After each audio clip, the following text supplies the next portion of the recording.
Habang ginagamit ko yung phone ko online, nag-pop up itong si Timo apps.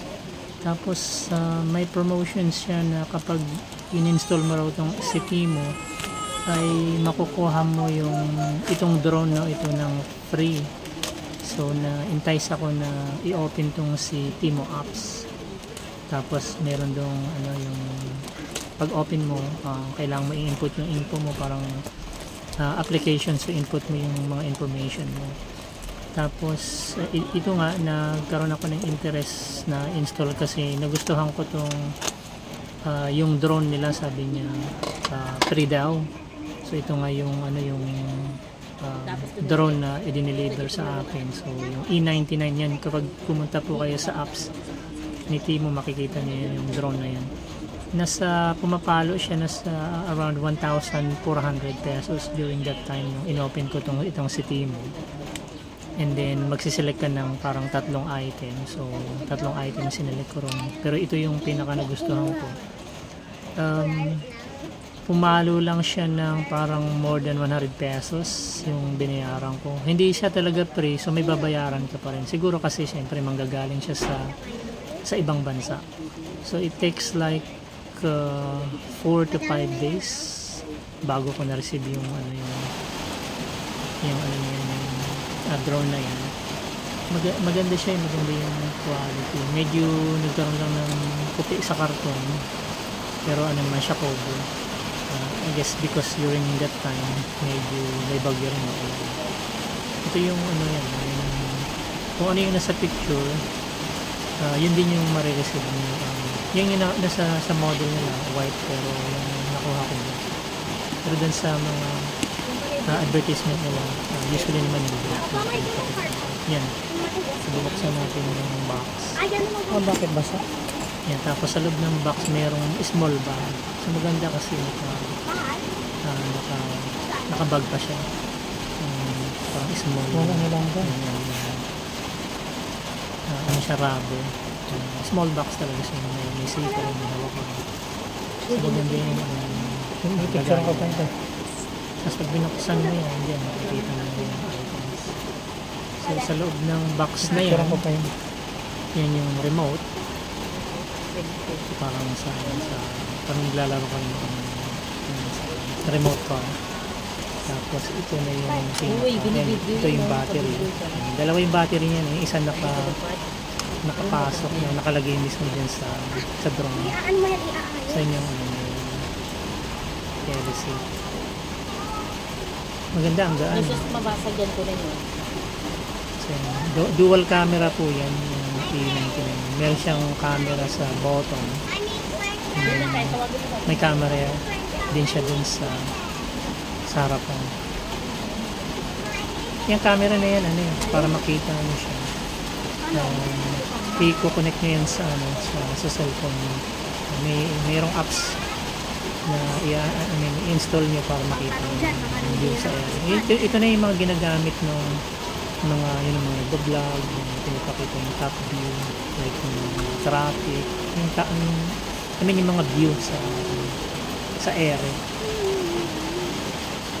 Ang challenge na siguro dito kasi magan, kung medyo malakas ng hangin baka pero yan yung battery. Kailangan i-charge nyo ng sabi nyo din sa manual. Nabasa ko na rin kasi manual sa 1 hour yata ng pagkakit. Tapos dito sa plastic na ito merong screwdriver na maliit. Tapos meron siyang spare na yung LC in case masira. Tapos kasama rin dyan sa plastics na yung frame.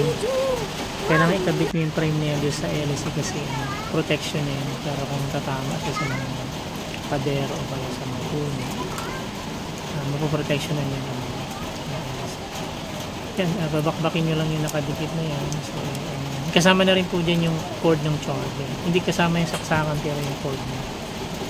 Yung cord, nakukuha nyo naman po yung kahit sa cellphone. Ayan, yan yung dyan nyo ilalagay po sa isasaksak nyo lang sa puwet yung battery. Ayan, so lock automatic. So kahit ikabit nyo yung battery, magaan pa rin. Maganda yung product. na item. Parang pambata siya. Pero siguro yung mga ginagamit sa professional na ano, pag-vlog yun. Mas mga ano siguro dito. Mas durable o mas maganda. Pero ito, okay na siya sa price niya na 1,400. Pero nakita ko yung halos original price yata nito nasa 3K. Yan, kapag inon niya siya, ilaw siya. Ang ganda tingnan, astig. So kung beginner kayo, pwede kayong magsimula ito sa ganitong drone. Uy! Ano po ano? Hindi pa yung walang battery yan. So yan. Pero yung remote nito, wala pang battery yan eh. Ang battery nito, ano, yung AAA yan. So bumili na ako ng battery. Pero dito hindi ko pa ipapakita yung paano paliparin. Yan, lalagyan lang natin ng battery. Itatry ko lang siyang i-check kung gumagana nga yung remote. Siyempre, bagong bili, hindi natin alam kung wala naman kasing pre-testing kapag in-order nyo yan online. So, matetest nyo lang sa actual na ma-receive nyo yung item. Yan. So far, ano sa review ko, personal experience, yung item physically good condition, yan. Bago, hindi siya gamit. Meron lang siyempre siguro sa haba ng travel, meron lang something sa karton na medyo nakupi. Siyempre sama-sama yan sa pag-deliver. Konti lang naman, dent ko lang, hindi naman naapektuhan ng niya loob kasi maganda rin yung niya, may sariling box. So yan, kinabit ko na yung battery. Yan, yung dalawang antena na yan, i-open nyo lang yan para mag-connect. Kasi kukonect nyo yan po dun sa drone. So open natin yung drone na yan. Tinitingnan ko lang rito kung yung gumagana yung remote. Tapos i-open natin din yung ayan, umiilaw yung So ibig sabihin, working yung remote. Ukat na ng And then kanina pinakita ko naman na umiilaw yung yung drone. So, ipapakita ko lang sa inyo kung buong itsura niya. Stop. Start. So, apat yung ditiklop siya. So, yan. Kapag di nyo gagamitin, ititiklop nyo lang siya. So, pupold nyo lang yung apat na kamay nyo. So, yan yung LSD. Ayan. So, tinan nyo yan. Ayan. So, nakabisaklat na siya parang palaka. Yan. So, dapat ganyan ang forma niya.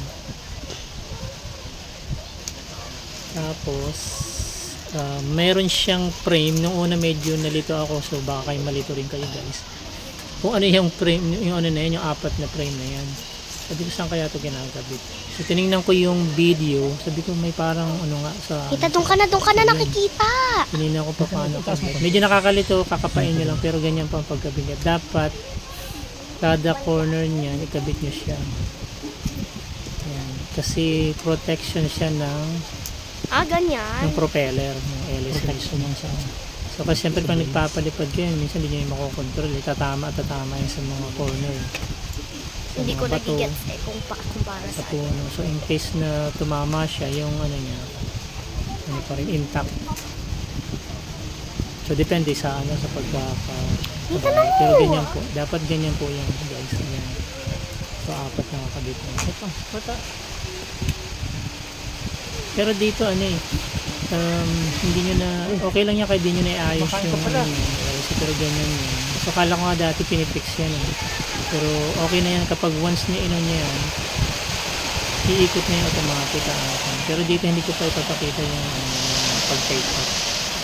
So ito na pa lang po nagko-connect kapag pinindit nyo kasi yung remote dito tumutunog siya. So mayroong communication between yung connectivity 3 minutes na. between sa Paano to sa gagana? drone sa kasari. So later po ipapakita ko po sa inyo kapag paano salita. Madali lang po yung tinesting ko na po ito itong video na ito.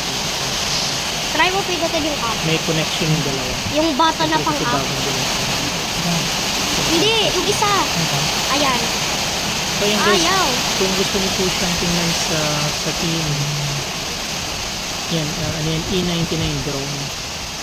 So marami ng marami ng purchases na nakita ko. Maganda siya.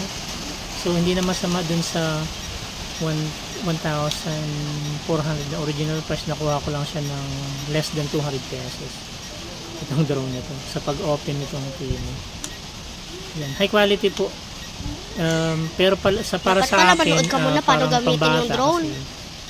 kasi, medyo parang magaan. Tapos, siguro pag pinalipad mo, tatangin ng hangin. So next time, pakita ko po sa inyo paano mag-operate, paano palipad, saka i-connect dun sa phone. Thanks so much for watching, guys. Ako naman.